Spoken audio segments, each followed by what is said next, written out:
Bab 199. Tanah Dewa Kuno, terakhir.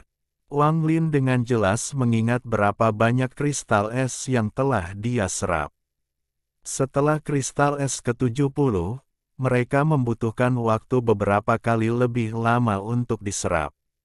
Saat Wang Lin menyerap lebih banyak kristal es, mereka mengandung lebih banyak kenangan. Dan hal pertama yang akan dilakukan Wang Lin setelah keluar dari kepompong adalah memeriksa tubuhnya.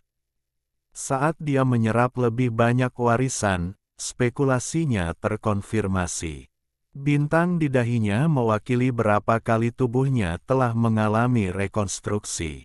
Setelah setiap kristal es yang dia serap, warna bintang di dahinya akan menjadi lebih jelas, dan pada saat yang sama, Wang Lin dapat dengan jelas merasakan bahwa dengan setiap kristal es yang dia serap, tubuhnya mengalami penyesuaian. Setelah menyesuaikan 70 kali, Wang Lin bisa merasakan ketangguhan tubuhnya. Seolah-olah dia mengikuti langkah para dewa kuno. Meskipun, dari luar, tubuhnya terlihat sangat normal, bagian dalamnya telah mengalami perubahan yang luar biasa. Setelah menyerap 70 kristal es, tubuhnya sangat kuat. Mata Wang Lin berbinar. Dia berspekulasi bahwa, dalam kondisi saat ini, tubuhnya akan mampu menahan pukulan dari kultivator panggung pembentuk roh. Waktu berlalu. Saat ini, di dalam ruang yang berisi warisan pengetahuan dewa kuno, tidak ada lagi kristal es biru yang tersisa. Satu-satunya yang tersisa adalah kepompong biru tua raksasa. Kepompong itu tidak normal. Ada retakan yang tak terhitung jumlahnya di permukaannya. Jika seseorang melihat dengan hati-hati, maka mereka akan mengatakan bahwa itu terlihat seperti retakan pada kulit tusi. Kepompong raksasa ini telah ada di sini selama bertahun-tahun tanpa ada tanda-tanda akan pecah. Seluruh area di sekitarnya terasa seperti dibungkam oleh suatu kekuatan misterius. Tidak ada perubahan dalam tahun-tahun yang tak terhitung ini. Tubuh Wang Lin terbaring di dalam kepompong. Jantungnya sudah lama berhenti berdetak. Seluruh tubuhnya terbaring di sana, dalam keadaan seperti kematian. Jiwanya benar-benar kacau. Waktu yang diperlukan untuk menyerap kristal es terakhir jauh lebih lama daripada gabungan 93 es terakhir. Jiwanya tenggelam dalam ingatan dewa kuno. Dia mengalami peristiwa dari kelahiran dewa kuno Tusi, hingga ketika dia memutuskan untuk berlatih teknik ilahi transformasi tinta mengalir, seolah-olah dia ada di sana sendiri. Setelah mengalami semua itu, Wang Lin bahkan memiliki perasaan bahwa dia sendiri adalah dewa kuno. Jenis kebingungan ini adalah sesuatu yang dihindari Wang Lin, tapi sekarang, pada kristal es terakhir, perasaan ini meledak. Karena itu, jiwa Wang Lin tetap dalam keadaan tertidur. Setelah waktu yang tidak diketahui, suara retak terdengar dari kepompong raksasa. Tak lama kemudian, suara retak terus-menerus keluar dari kepompong. Garis yang tak terhitung jumlahnya yang menutupinya mulai tumbuh lebih luas. Segera, dengan letupan, seluruh kepompong itu terbuka. Sebuah tubuh muncul dari kepompong. Orang itu memiliki mata hitam dan rambut putih, dengan wajah yang sangat biasa, tetapi atmosfernya sangat tirani. Saat ini, mata orang tersebut tertutup, dan jantungnya berhenti. Dia tidak menunjukkan tanda-tanda kehidupan. Setelah sekian lama, matanya terbuka. Matanya terasa seperti mengandung kekuatan yang tak ada habisnya. Wang Lin perlahan menghela nafas, lalu dia memeriksa tubuhnya. Setelah menyerap kristal es ke-94, dia bisa dengan jelas merasakan betapa kuat tubuhnya. Meskipun dia belum melakukan pengujian apapun, dia yakin bahwa tubuh ini akan membantunya mencapai tujuannya dan memberinya banyak manfaat. Mengingat saat dia menyerap kristal es terakhir, hatinya masih terasa kaget. Jika dia tidak mengambil tindakan pencegahan sebelum melakukannya, seperti ketika dia menyerap kristal es ke-50 dan memperlambat laju dia menyerap kristal es untuk menciptakan fondasi yang kokoh, maka setelah menyerap kristal es ke-94, dia akan melakukannya, kehilangan dirinya sendiri dan akhirnya akan menjadi orang gila yang mengira dia adalah Tusi. Karena fondasi kokoh yang telah ia bangun, ia mampu menahan badai dan mempertahankan identitasnya. Mata Wang Lin berbinar, kenangan yang diperolehnya hampir lengkap, tetapi hatinya masih merasakan sedikit keraguan. Menurut ingatan yang dia terima, itu berisi momen kelahiran Tusi ketika Tusi mulai berlatih teknik ilahi transformasi tinta mengalir, tetapi bukan saat dia berlatih teknik yang menyebabkan kematiannya. Wang Lin merenung sejenak. Dia dengan hati-hati mengamati sekeliling. Dia menebak dengan liar bahwa tidak hanya ada 94 kristal es, tetapi tidak terlalu banyak. Hanya saja, mengapa tidak sedikit yang tersisa di sini? Wang Lin mengerutkan kening dan merenungkannya sebentar, tetapi menyerah memikirkannya. Kedua tangannya bergerak membentuk segel, lalu dia berbicara dalam bahasa dewa kuno dan berkata, "Buka." Segera, celah melengkung terbuka di depannya. Di dalamnya ada 3 batu hitam bercahaya. Wang Lin meraih 3 batu dengan tangan kanan ini. Saat dia melangkah maju, riak menyebar dari bawah kakinya. Dia mengambil 3 langkah dan tubuhnya menghilang dari tempat ini. Ketiga batu itulah yang menjadi bahan utama pembuatan bendera larangan. Di dalam celah di meridian dewa kuno, ada batasan yang tak terhitung jumlahnya ditempatkan sedemikian rupa sehingga membentuk cincin di sekitar tempat tertentu, melepaskan aroma berbahaya. Sosok dengan rambut putih tiba-tiba muncul di luar ring. Setelah dia muncul, dia menatap cincin itu. Setelah melihatnya sebentar, dan memastikan bahwa tidak ada perubahan, dia berjalan maju. Pembatasan itu seolah-olah telah kehilangan kekuatannya, karena tidak ada yang diaktifkan sama sekali. Dengan setiap langkah, batasan terdekat menghilang. Saat dia berjalan ke tengah ring, semua batasan di jalan menghilang. Dia adalah Wang Lin, dan untuk batasan ini, itu adalah yang dia sendiri tempatkan untuk melindungi tubuhnya dan tasnya. Meskipun dia percaya tempat ini aman karena tidak benar-benar berada di dalam meridian, tetapi di ruang khusus yang dibuat dari ingatan warisan, Wang Lin secara pribadi sangat berhati-hati, jadi dia masih meninggalkan banyak tindakan pengamanan. Setelah memasuki batasan, matanya tertuju pada tubuh lamanya dan tas-tas pegangan. Matanya menunjukkan ekspresi penyesalan. Tubuh di hadapannya sudah membusuk. Ada jejak lingki yang dilepaskan dari tubuh Jiedan. Di samping jenazah ada beberapa tas berisi barang-barang. Wang Lin menghela nafas. Jika dia tidak merekonstruksi tubuh setelah menerima warisan ingatan, maka dia harus mendapatkan tubuh lain. Dia meletakkan tangan kanannya di dada tubuh lamanya. Tubuh tak bernyawa itu tiba-tiba mulai melepaskan lingki yang tebal. Segera, retakan muncul di tangan dan kaki tubuh, dan terus menyebar. Saat retakan semakin lebar, fluktuasi lingki semakin besar. Akhirnya, tubuh benar-benar hancur, dan Jie dan seukuran kepalan tangan melayang keluar darinya. Ada bintik-bintik berwarna yang tak terhitung jumlahnya tersebar di antara tubuh yang hancur. Setelah melihat Jie dan, dia merasakan keakraban. Lagi pula, Ini adalah Jedan yang dia bentuk sendiri, dan hubungan ini bukanlah sesuatu yang akan dipotong oleh waktu. Tak lama setelah itu, tangan kanan Wang Lin terulur dan Jedan terbang ke arahnya. Saat Jedan mencapai tangannya, itu menghilang ke dalam tubuhnya dan menyerbu ke arah dantainya. Begitu mencapai dantainya, itu mulai berputar perlahan di tempatnya.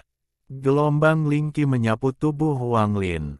Dia menutup matanya dan merasakan tubuhnya. Dia membuka kembali matanya menatap sisa-sisa tubuh tuanya. Tangannya membentuk segel saat dia menggeram, Inferno Flame. Saat kata-katanya keluar dari bibirnya, titik-titik biru bercampur dengan sisa-sisa tubuh menyatu membentuk api biru. Wang Lin membuka mulutnya dan menyedot api ke dalam tubuhnya. Itu menghilang ke dalam dantainya. Wang Lin melambaikan tangan kanannya dan membuat tas pegangan di sebelah tubuh terbang satu persatu ke tangannya. Tak lama kemudian, cahaya putih keluar dari tangannya dan sebuah jubah hitam muncul. Setelah mengenakan jubah, Wang Lin meraih kekosongan menciptakan keretakan. Tanpa ragu-ragu, dia berjalan ke dalamnya. Dia muncul lagi di tempat yang menyimpan warisan pengetahuan. Wang Lin menarik napas dalam-dalam dan memeriksa sekelilingnya. Setelah memastikan semuanya sama seperti sebelumnya, dia mulai melantunkan beberapa kata yang sangat rumit dalam bahasa Dewa kuno. Dengan segel yang dibentuk oleh tangannya, layar cahaya yang mendidih muncul di hadapannya. Kata-kata di mulutnya bertindak seperti tangan tak terlihat, memperluas layar cahaya. Segera, layar cahaya menjadi cukup besar, dan gambar dewa kuno muncul di atasnya. Wang Lin sangat akrab dengan tekanan ilusi dewa kuno Tusi, jadi hatinya tetap tenang. Setelah gambar muncul, 8 bintang di dahi Tusi menembakkan 8 berkas cahaya, membentuk pusaran air berbentuk segi 8. Wang Lin menatap gambar Tusi dan berpikir, tanah dewa kuno, selamat tinggal. Bab 200. Yun Fei. Di lautan iblis, bintang-bintang pecah yang kacau balau. Itu adalah cincin yang dibentuk oleh banyak planet besar yang rusak. Ada kekuatan misterius di tempat ini. Tidak peduli apakah itu masuk atau keluar, seseorang harus menghadapi banyak avatar dengan kultivasi yang sama dengan dirinya sendiri. Hanya dengan kemenangan seseorang dapat masuk atau keluar dari ring misterius. Tempat ini juga sangat berbahaya. Akibatnya tidak banyak orang yang datang ke sini. 2 pedang cahaya menyerbu ke tempat ini, satu di depan yang lain. Pedang cahaya di depan jelas redup. Di dalam cahaya itu ada seorang wanita muda dengan bibir mengerucut dan wajah pucat. Dia mengenakan pakaian merah kehijauan, pinggangnya ramping, dan dia terlihat sangat cantik. Di belakang cahaya, ada seorang pria parubaya dengan wajah persegi dan alis tebal. Matanya sebesar lonceng. Dia memiliki senyum mengejek di wajahnya saat matanya yang dingin menatap wanita muda di depannya. Pedang di bawah kakinya sangat stabil. Dia jelas tidak berusaha terlalu keras dalam pengejaran ini. Saat dia menatap wanita itu, matanya menjadi lebih dingin. Kedua lampu ini, satu di belakang yang lain, dengan cepat menutup dari kejauhan. Wanita muda itu melihat ke depan ke bintang-bintang yang pecah dan sebuah ide muncul di benaknya. Dia telah berlari selama sebulan sekarang, dan selama sebulan terakhir ini, kemanapun dia berlari, orang itu selalu dekat di belakangnya. Jika dia tidak menggunakan teknik rahasia tuannya untuk melarikan diri, dia pasti sudah tertangkap. Tetapi menggunakan teknik rahasia ini membutuhkan terlalu banyak kekuatan spiritual. Setelah menggunakannya beberapa kali, dia tidak mampu menggunakannya lagi. Di bawah tekanan, dia panik dan tidak memperhatikan kemana dia pergi. Tanpa disadari, dia datang ke bintang-bintang yang kacau balau. Ketika dia menyadari hal ini, dia ingin mengubah arah, tetapi saat itu, orang itu mengejarnya lagi. Dia tidak berdaya, jadi dia hanya bisa bergerak maju. Segera, keduanya semakin dekat dan semakin dekat ke cincin yang dibentuk oleh bintang-bintang yang pecah. Dia tahu di dalam hatinya bahwa orang di belakangnya tidak menggunakan kekuatan penuhnya, tetapi mempermainkannya, untuk menekannya agar terus bergerak maju. Dia harus berhati-hati untuk tidak memasuki cincin bintang pecah yang kacau, tetapi jarak ke sana semakin pendek dan pendek. Qian Kun dengan santai mengejarnya. Dia telah menetapkan hatinya pada barang yang dia miliki. Jika bukan karena dia tiba-tiba menggunakan teknik melarikan diri itu beberapa kali, dia pasti sudah menangkapnya, tapi sekarang, dengan panik, dia berlari ke arah bintang-bintang yang pecah dan kacau. Sepertinya langit pun membantunya. Memikirkan hal ini, senyumnya melebar dan menjadi lebih dingin. Suara suram Qian Kun perlahan berkata, "Yun Fei, di depanmu adalah bintang-bintang yang rusak dan kacau. Di lautan setan, bintang pecah yang kacau adalah tempat yang sangat berbahaya. Sampai sekarang, tidak ada yang pernah melewatinya dengan mengandalkan keberuntungan. Apakah Anda ingin mencobanya?" Wajah wanita itu menjadi lebih pucat dan perasaan pahit di hatinya meningkat. Ketika dia berada 5 kaki dari bintang-bintang yang kacau balau, dia tiba-tiba berhenti dan berbalik. Dia menatap Qian Kun dengan wajah suram. Menggigit bibirnya, dia berkata, "Senior, junior di sini lolos ke sini secara kebetulan. Kenapa kau harus membunuhku?" Mulut Qian Kun berkedut. Pedang di bawah kakinya berhenti 10 kaki dari wanita itu. Dia melirik sekilas ke arah bintang-bintang yang kacau balau di belakangnya. Dia menyeringai dan berkata, "Saya di sini hanya atas perintah. Anda harus menyalahkan diri sendiri karena mengambil sesuatu yang seharusnya tidak Anda miliki." Wanita itu tertawa. Dia mengeluarkan sepotong batu giok dari tasnya. Melihat Qian Kun, dia berbisik, "Kak, ini adalah sesuatu milik tuanku.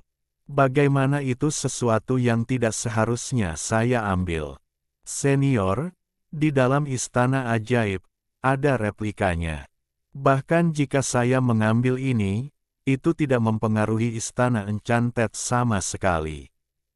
Tatapan Qian Kun mendarat di sepotong batu giok.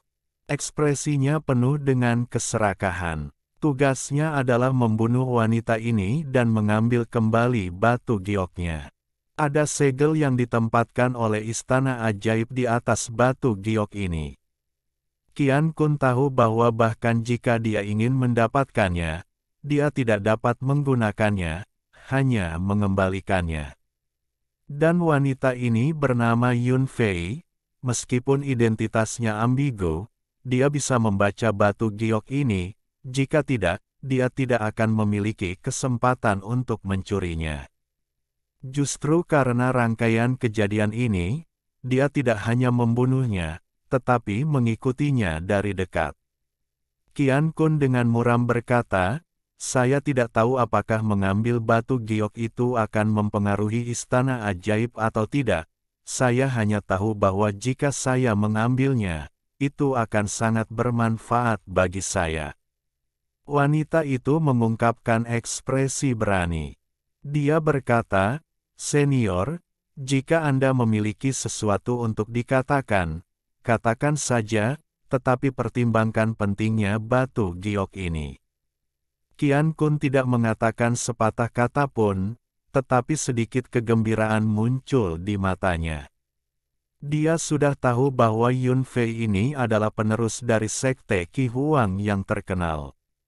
Meskipun sekte Qi Huang dihancurkan oleh kekuatan misterius, wanita ini entah bagaimana berhasil melarikan diri tanpa cedera. Setelah itu, wanita yang memegang sepotong batu giok yang berisi resep pil paling berharga dari sekte Qi Huang ditangkap oleh Istana Ajaib dan dipaksa menjadi selir di sana. Sekarang, setelah bertahun-tahun, dia akhirnya menemukan kesempatan untuk melarikan diri dengan membawa sepotong batu giok. Qian Kun berada di pertengahan panggung Jie dan meski garis ke tahap akhir tipis, teknik kultivasinya sangat terbatas. Dia takut dia tidak akan pernah bisa memasuki tahap akhir.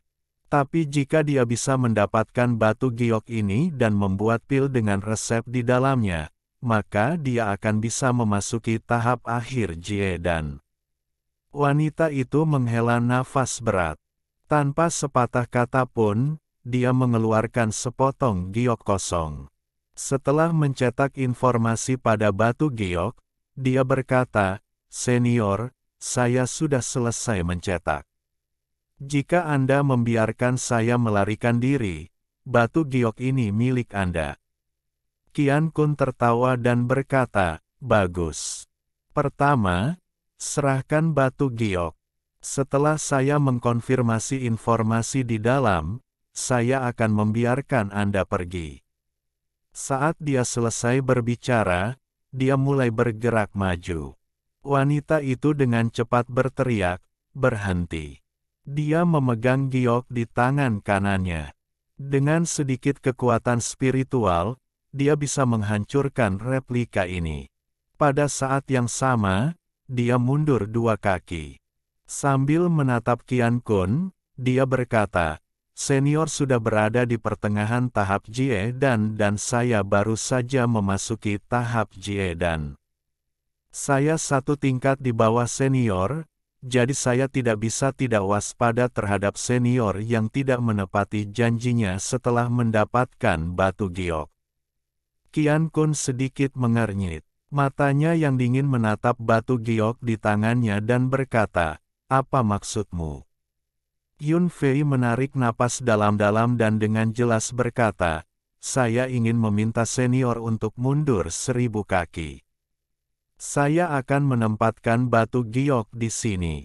Setelah saya pergi, senior bisa datang ke sini dan mengambil batu giok ini, atau saya akan segera menghancurkannya dan bunuh diri. Kemudian, senior tidak akan mendapatkan apa-apa." Qian Kun mengungkapkan senyum dingin, "Sungguh lelucon. Bagaimana saya tahu jika batu giok yang Anda berikan kepada saya itu asli atau tidak? Bagaimana jika Anda menipu saya?" Pada saat ini, tak satu pun dari mereka yang menyadari bahwa, di dalam bintang-bintang yang pecah dan kacau itu, ada celah sepanjang 3 kaki. Gelombang energi hitam terpancar darinya. Wajah Yun Fei mengeras dan hendak berbicara, tetapi Qian Kun terus berkata, "Aku tidak punya waktu untuk disia-siakan denganmu. Serahkan batu gioknya dan aku akan membiarkanmu hidup. Jika tidak, jangan salahkan saya karena kejam. Adapun batu giok, saya akan mengambil kerugian saya." Saat dia selesai berbicara, dia perlahan melayang ke depan. Jarak 10 kaki dapat ditempuh dalam sekejap, tetapi Qian Kun bergerak perlahan, karena dia takut dia secara tidak sadar menghancurkan batu giok, maka dia benar-benar tidak akan mendapatkan apa-apa. Yun Fei mengatupkan rahangnya. Dia melemparkan giok ke samping dan dengan cepat melarikan diri dari Qian Kun. Qian Kun tiba-tiba mulai bergerak seperti kilat dan mengejar batu giok itu. Setelah mengejarnya, dia memegangnya di tangannya dan memindainya dengan indera ilahi, lalu segera menjadi bersemangat. Setelah tertawa terbahak-bahak beberapa kali, dia menemukan Yun Fei, yang sedang melarikan diri. Matanya mengungkapkan niat jahat saat dia dengan cepat mengejarnya. Kali ini, kecepatannya jelas berbeda dari sebelumnya. Itu beberapa kali lebih cepat. Meskipun Yun Fei melarikan diri secepat mungkin, dia diam-diam mengawasi gerakan Qian Kun dengan akal ilahi. Setelah melihatnya menangkap batu giok, dia tiba-tiba memiliki firasat buruk dan mulai bergerak lebih cepat. Tapi segera, dia mulai putus asa. Qian Kun tidak menepati janjinya, tetapi mengejarnya. Yun Fei mencibir di dalam hatinya, "Qian Kun, bahkan jika aku mati, jika kamu mengikuti batu giok itu untuk memurnikan pil, kamu akan mati dengan menyedihkan. Semua ini salahmu sendiri." Lalu, dia menghela nafas. Dia berhenti bergerak dan memutuskan untuk menghentikan jantungnya sendiri. Qian Kun melihat bahwa Yun Fei berhenti berlari dan menyerah untuk melawan. Dia tertawa lebar dan dengan cepat bergegas ke depan. Dia berkata, "Karena kamu memberiku batu giok ini, aku akan membiarkanmu mati dengan senang hati. Biarkan saya melihat baik-baik tubuh itu dan melihat apa yang begitu luar biasa tentangnya yang bahkan master yang terpesona. Jika Anda melayani saya dengan baik, saya bahkan mungkin akan membiarkan Anda pergi." Saat Qian Kun selesai berbicara, matanya tiba-tiba menatap tajam ke arah bintang-bintang yang pecah dan kacau. Matanya dipenuhi dengan keheranan, tapi itu dengan cepat berubah menjadi ketakutan. Qian Kun tiba-tiba berhenti berbicara. Yun Fei menghentikan dirinya dari menghentikan hatinya sendiri. Dia melihat ke arah bintang-bintang yang kacau balau. Rahangnya jatuh dan dia memiliki ekspresi terkejut di wajahnya. Dia hanya melihat bahwa, di dalam cincin bintang rusak yang kacau, sebuah celah entah bagaimana muncul. Keretakan itu berkembang pesat. Dalam sekejap mata, lebarnya sudah lebih dari 5 kaki. Celah itu membentuk busur, seperti tunggangan binatang buas. Ini menyebabkan siapapun yang melihatnya merasakan kedinginan di hati mereka. Di dalam lautan iblis, hanya ada celah merah yang muncul di antara laut dalam dan luar, jadi arti dari celah di sini sangat dalam. Celah ini tidak hanya memancarkan energi hitam, tetapi cukup besar, sedangkan celah yang muncul antara laut dalam dan luar hanyalah celah kecil. Tapi sebelum Qian Kun dan Yun Fei ada celah yang begitu besar. Saat keretakan muncul, Qian Kun merasakan sensasi kesemutan di kepalanya. Dia segera ingin berhenti membunuh Yun Fei dan melarikan diri dari tempat ini. Saat pikiran ini muncul, dia segera menekannya. Matanya berbinar saat dia menatap cincin bintang yang rusak dan kacau itu. Hatinya menjadi tenang. Dengan formasi di sana, tidak peduli seberapa kuat benda yang keluar dari celah itu, ia tidak akan bisa keluar dari ring, jadi tidak perlu kabur. Pada saat yang sama, keretakan tiba-tiba mulai tumbuh. Gelombang cahaya hitam keluar darinya, bersama dengan banyak energi aneh. Segera, seorang pemuda berjubah hitam dengan tenang berjalan keluar. Orang ini memiliki rambut putih yang tergerai di belakangnya, memberinya kesan kuno, tetapi matanya menunjukkan pandangan yang kejam. Bagian yang paling menarik perhatian adalah bintang ungu gelap di dahinya. Bintang ungu ini memancarkan cahaya ungu. Rasanya seperti diisi dengan energi iblis. Seiring dengan cahaya hitam dari celah di belakangnya, dia tampak seperti iblis yang baru saja keluar dari neraka.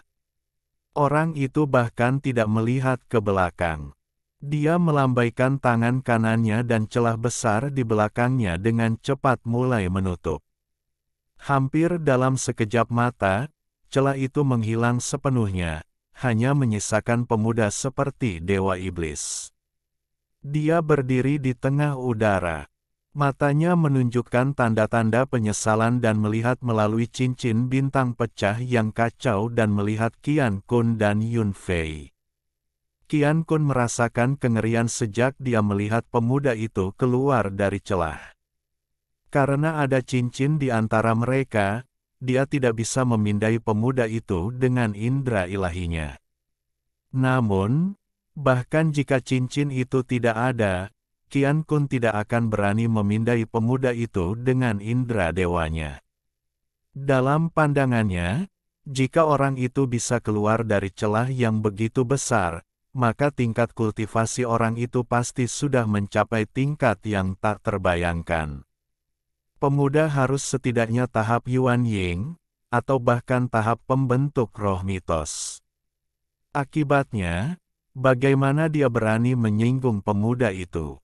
Lebih penting lagi, dia merasa seperti adegan di hadapannya.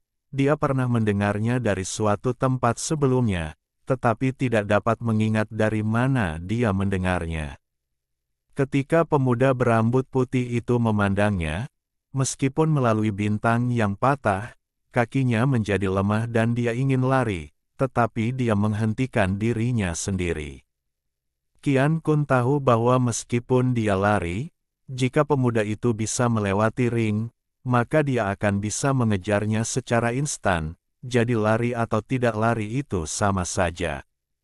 Nyatanya, lari hanya akan membuat pemuda itu mengingatnya lebih jelas.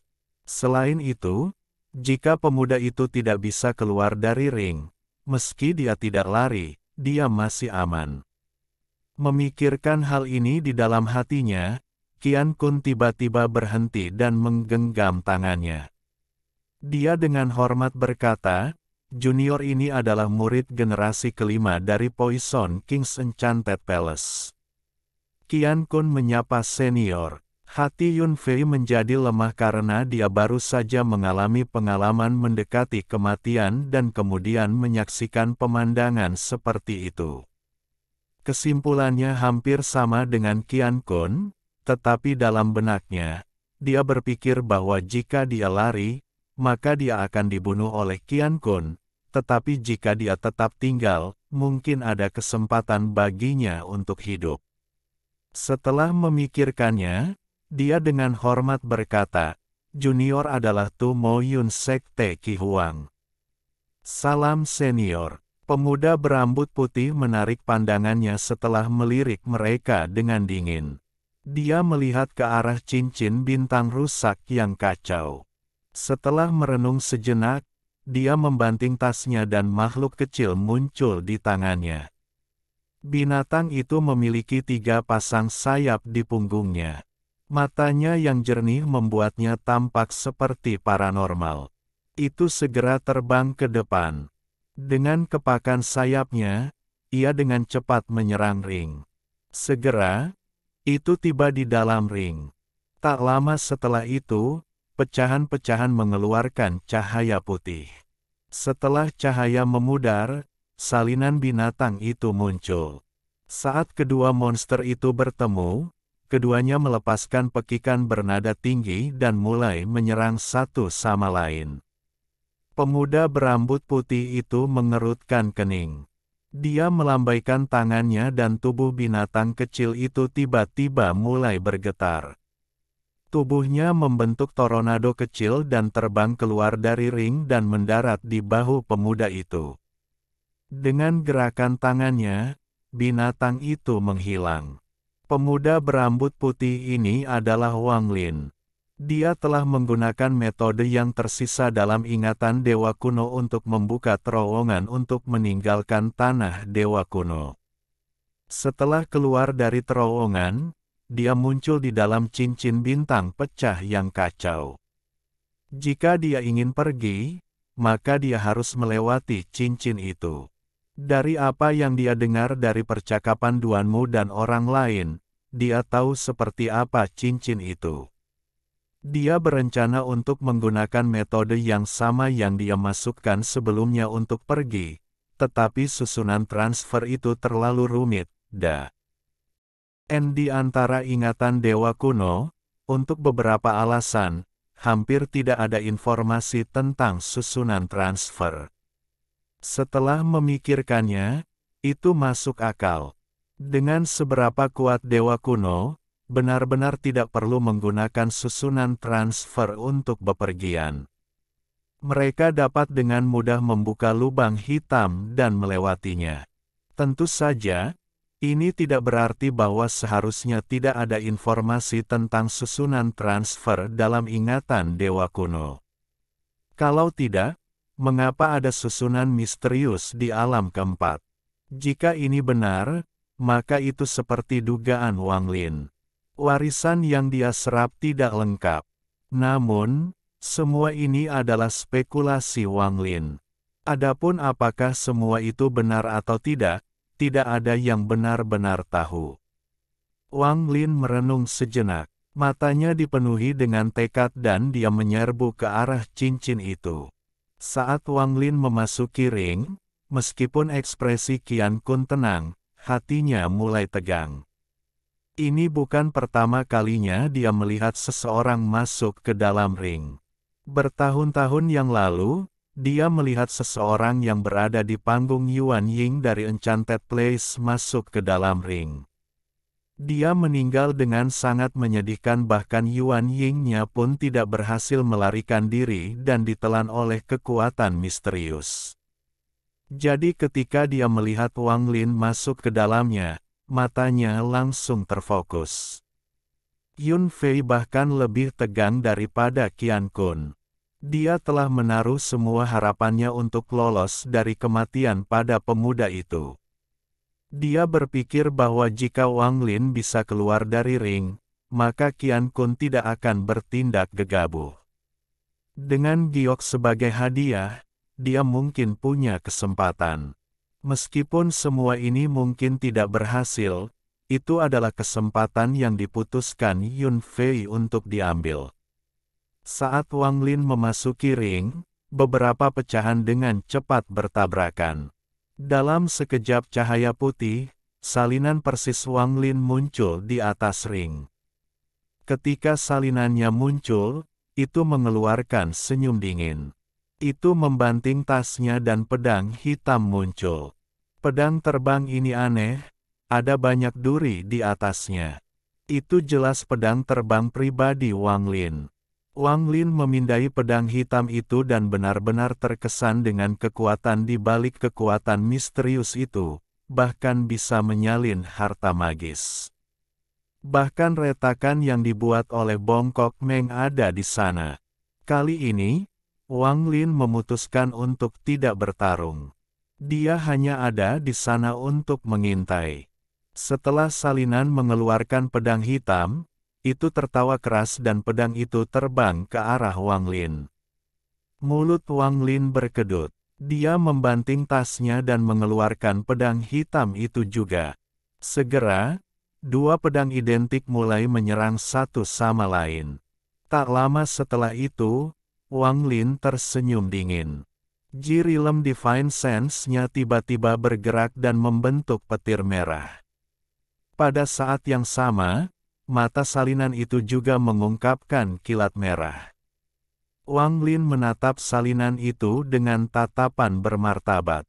Dia melihat kilatan merah menyala beberapa kali di mata salinan itu, kemudian mata salinan itu meledak dan menjadi pecahan. Pada saat yang sama, sepertinya salinan itu juga tidak dapat menahan kekuatan petir merah dan meledak juga. Mata Wang Lin berbinar dan dia segera mulai merenung. Meskipun dia memindahkan Jirilem Divine Sense miliknya, dia tidak menyerang dengan itu, tetapi hanya menggunakannya untuk menguji apakah salinannya bahkan dapat menyalin Jirilem Divine Sense miliknya. Sekarang dia tahu bahwa meskipun kekuatan cincin itu misterius, itu tidak dapat meniru Jirilemnya. Wang Lin mengungkapkan senyum dingin dan berjalan lebih dalam ke ring. Menurut apa yang didengar Wang Lin dari Duanmu, cincin ini lebarnya 100 mil. Setelah mengalahkan salinan pertama, seseorang dapat menempuh jarak 50 mil, kemudian seseorang harus mengalahkan 2 salinan lagi, kemudian seseorang dapat menempuh jarak 50 mil lagi dan keluar dari ring. Hati Qian Kun hampir runtuh saat salinan itu meledak. Peringkat Wang Lin di dalam hatinya langsung melonjak ke ketinggian yang belum pernah terjadi sebelumnya. Dia tidak pernah berpikir bahwa salinan yang dibentuk oleh kekuatan Mr. Ius itu akan meledak begitu cepat dengan sendirinya. Dia tidak bisa membayangkan teknik di balik itu. Mata Yun Fei menjadi lebih kuat. Dia menatap Wang Lin, yang berada di dalam ring, berpikir tentang bagaimana meminta bantuannya dengan cara yang tidak akan ditolaknya. Wang Lin dengan mudah bergerak maju, tetapi hanya setelah dia bergerak 10 kaki barulah pecahan itu melepaskan cahaya putih lagi. Setelah cahaya putih memudar, 2 salinan lagi muncul. Setelah 2 salinan muncul, yang satu mengeluarkan pedang terbang dan yang lainnya mengeluarkan gulungan. Ekspresi Wang Lin tetap sama, tapi hatinya tenggelam. Kecuali Duanmu berbohong, maka itu karena dia telah menghancurkan salinan pertama dengan sangat cepat, sehingga menyebabkan perubahan. Tapi suasana hati Wang Lin tidak berubah sama sekali. Dia masih tetap dingin dan tenang. Saat 2 salinan muncul, petir merah muncul di matanya lagi dan Jirilem Divine Sense-nya keluar lagi.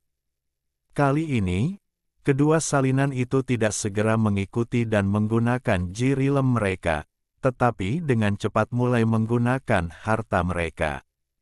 Mata Wang Lin berbinar. Tanpa ragu-ragu, dia menyerbu salinannya. Sebelumnya, dia bereksperimen dengan Jirilemnya. Kali ini, dia ingin menguji seberapa kuat tubuhnya setelah menerima warisan Dewa Kuno dan menjalani rekonstruksi. Akankah tubuh yang dibentuk oleh rekonstruksi sekuat ingatannya?